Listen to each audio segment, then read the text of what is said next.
Good morning. We're back reading about 10 minutes a day from the Anarchist Handbook, organized by Michael Malice.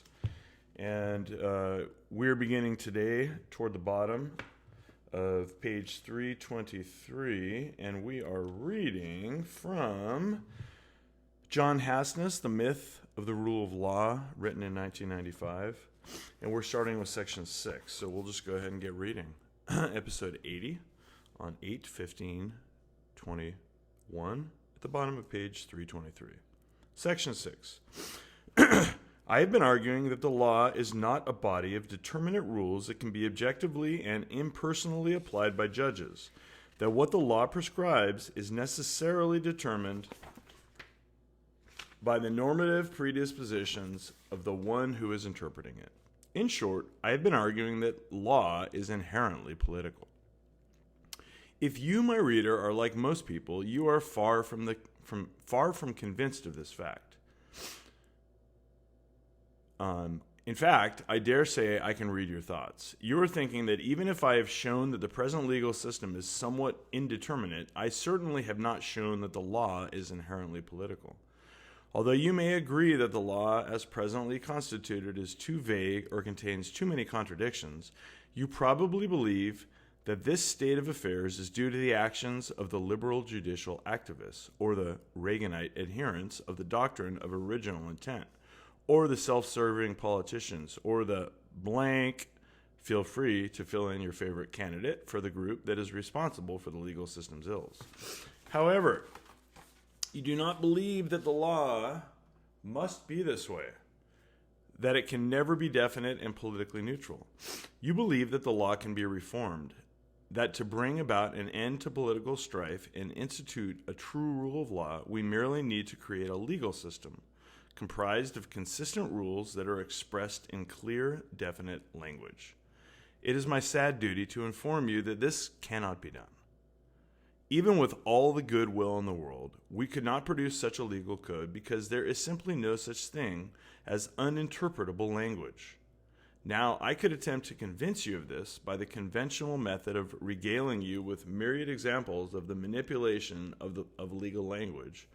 For example, an account of how the relatively straightforward language of the Commerce Clause giving Congress the power to, quote, regulate commerce among the several states, has been interpreted to permit the regulation of both farmers growing wheat for use on their own farms and the nature of male-female relationships in all private businesses that employ more than 15 persons. However, I prefer to try a more direct approach. Accordingly, let me direct your attention to the quiz. Excuse me, too many bong hits, I guess.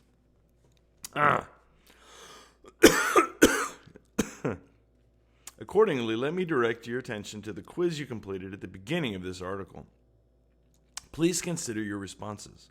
If your response to question 1 was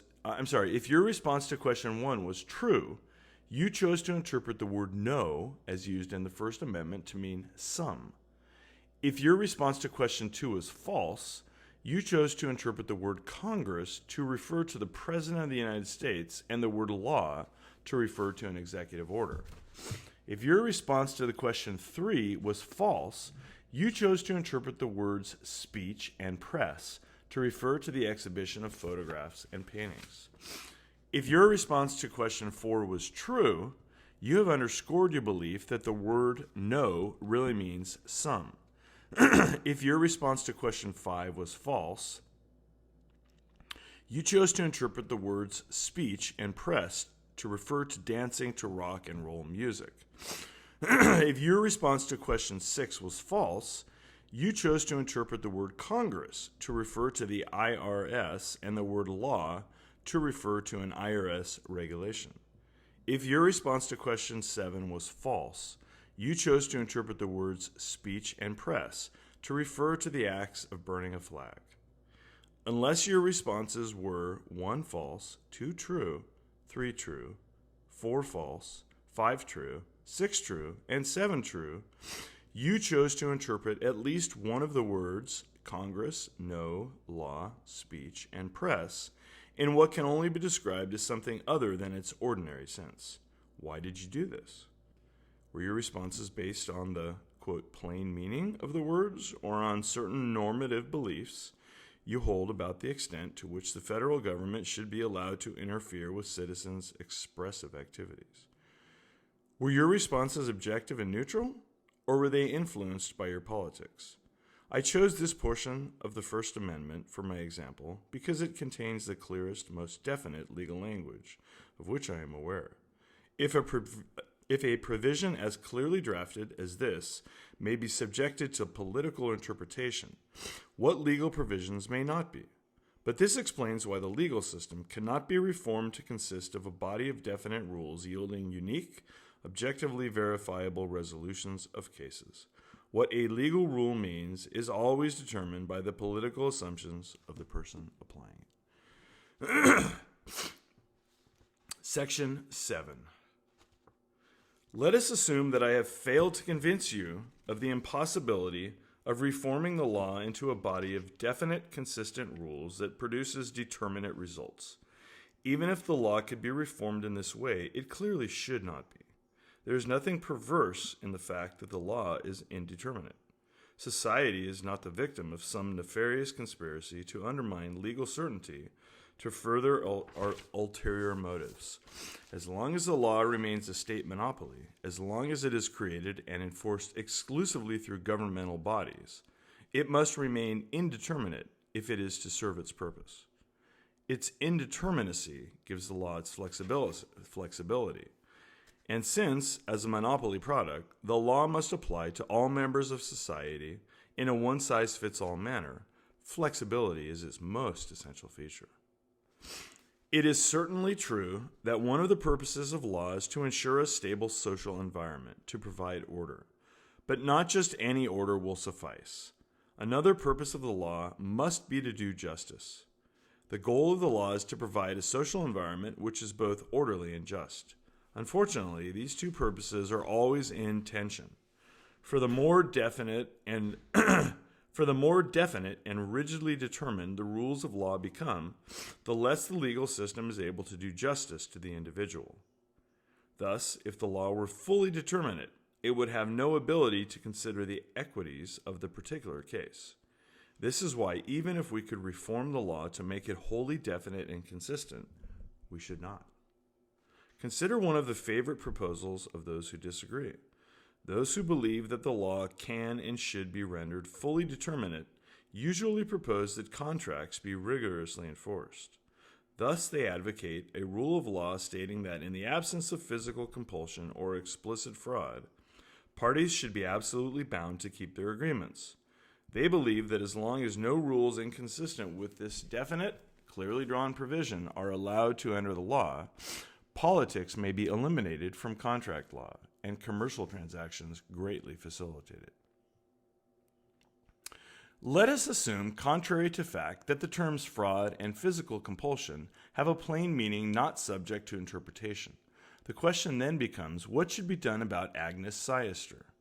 Agnes was, quote, a lonely and elderly widow who fell for the blandishments and flattery of those who, quote, ran an Arthur Murray dance studio in Des Moines, Iowa. This studio used some highly innovative sales techniques to sell this 68-year-old woman 4,057 hours of dance instruction, including 3 life memberships and a course in Gold Star dancing, which was, quote, the type of dancing done by Ginger Rogers and Fred Astaire, only about twice as difficult, for a total cost of $33,497 in $1960. Of course, Agnes did not voluntarily agree to purchase the number of hours. Now, in a case such as this, one must be tempted to, quote, interpret the overreaching and unfair sales practices of the studio as fraudulent and allow Agnes to recover her money. However, this is precisely the sort of solution that our reformed determinate contract law is designed to outlaw. Therefore, it would seem that since Agnes has voluntarily contracted for the dance lessons, she's liable to pay the full amount for them. This might seem to be a harsh result for Agnes, but from now on, vulnerable little old ladies will be on notice to be more careful in their dealings. Or consider a proposal that is often advanced by those who wish to render probate law more determinate. They advocate a rule of law declaring a handwritten will that is signed before two witnesses to be absolutely binding. They believe that by depriving the court of the ability to interpret the state of mind of the testator, the judge's personal moral opinions may be eliminated from the law and most probate matters brought to a timely conclusion. Of course, the problem then becomes what to do with Elmer Palmer, a young man who murdered his grandfather to gain the inheritance due him under the old man's will a bit earlier than might otherwise have been the case. In a case such as this, one might be tempted to deny Elmer the fruits of his nefarious labor, despite the fact that the will was validly drawn, by appealing to the legal principle that no one should profit from his or her own wrong. However, this is precisely the sort of vaguely expressed counter-rule that our reformers seek to purge from the legal system in order to ensure that the law remains consistent. Therefore, it would seem that although Elmer may spend a considerable amount of time behind bars, he will do so as a wealthy man. This may send a bad message to other young men of Elmer's temperament, but from now on, the probate process will be considerably streamlined. The proposed reforms certainly render the law more determinate. However, they do so by eliminating the law's ability to consider the equities of the individual case. This observation raises the following interesting question. If this is what a determinate legal system is like, who would want to live under one? The fact is that the greater the degree of certainty we build into the law, the less able the law becomes to do justice. For this reason, a monopolistic legal system composed entirely of clear, consistent rules could not function in a manner acceptable to the general public. It could not serve as a system of justice.